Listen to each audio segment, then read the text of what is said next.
Welcome to Inner Child Revolution, the podcast, where inner child healing, quantum physics, and consciousness guide coaches, change makers, and entrepreneurs to reclaim their power and create the life they were always meant to live. I'm your host, Nico Jean, and I'm so glad you're here. There's something that shows up again and again across spiritual traditions.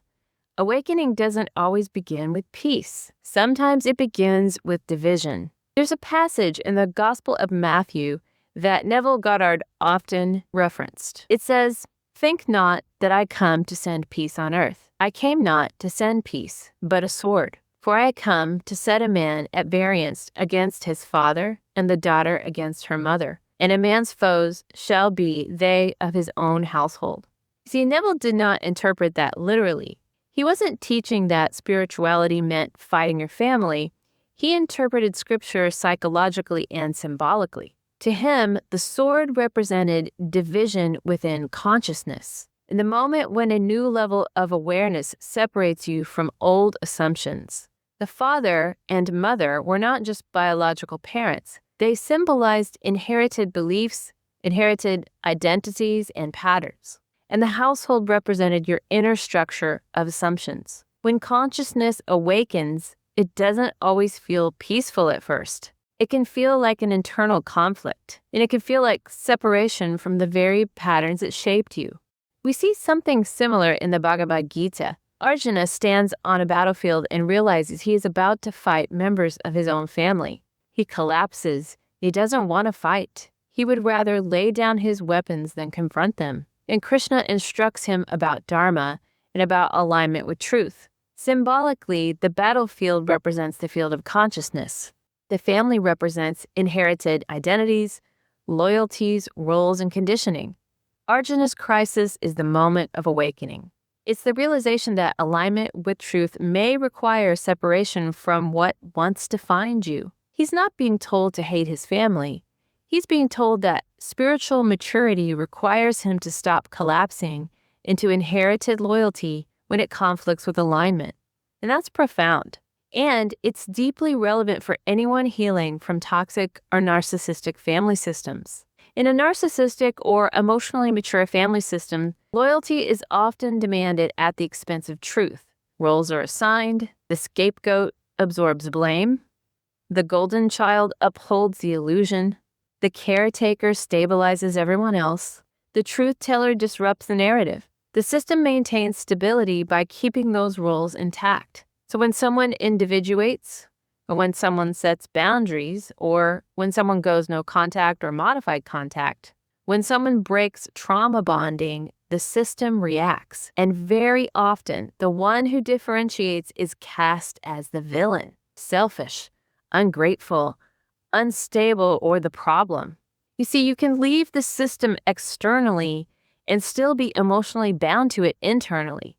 You can distance yourself and still feel guilty. You can still replay accusations.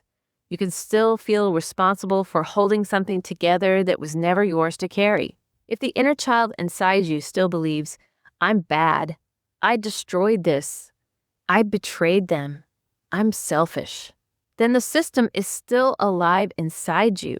External separation is not the same as internal freedom. This is where reparenting becomes essential.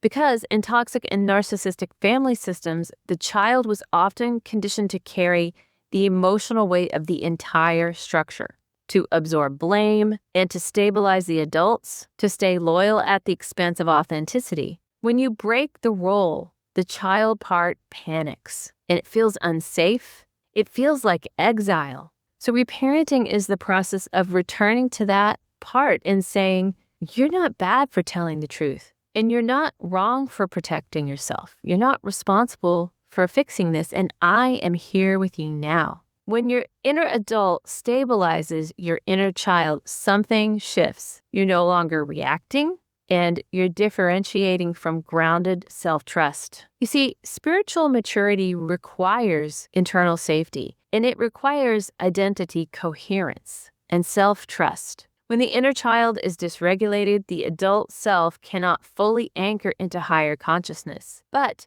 When the inner adult stabilizes the inner child, there's space, and there's clarity, and there's discernment. So from there, you can tune into something beyond the family system. You can tune into source and universal support, or belonging that is not conditional. The awakening isn't just about leaving the system, it's becoming internally free from it. And for coaches and spiritual entrepreneurs, this dynamic often follows you into your work. If you were cast as the villain in your family system, you may unconsciously fear being misunderstood online. You may soften your message or over-explain your offers. You may hesitate to raise your prices. You may feel anxiety when someone disagrees with you. Standing in your truth can still feel very dangerous. You may organize your business around avoiding attack instead of expressing clarity.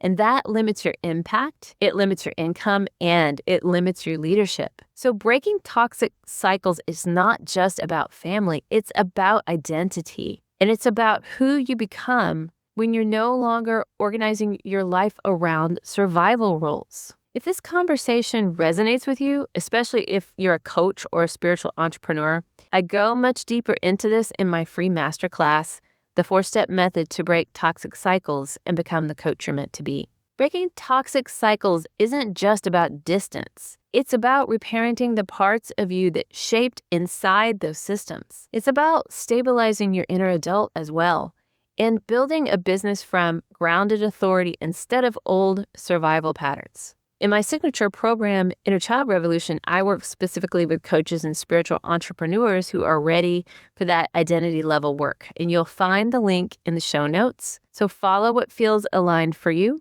This is the Inner Child Revolution, and I'll see you next time.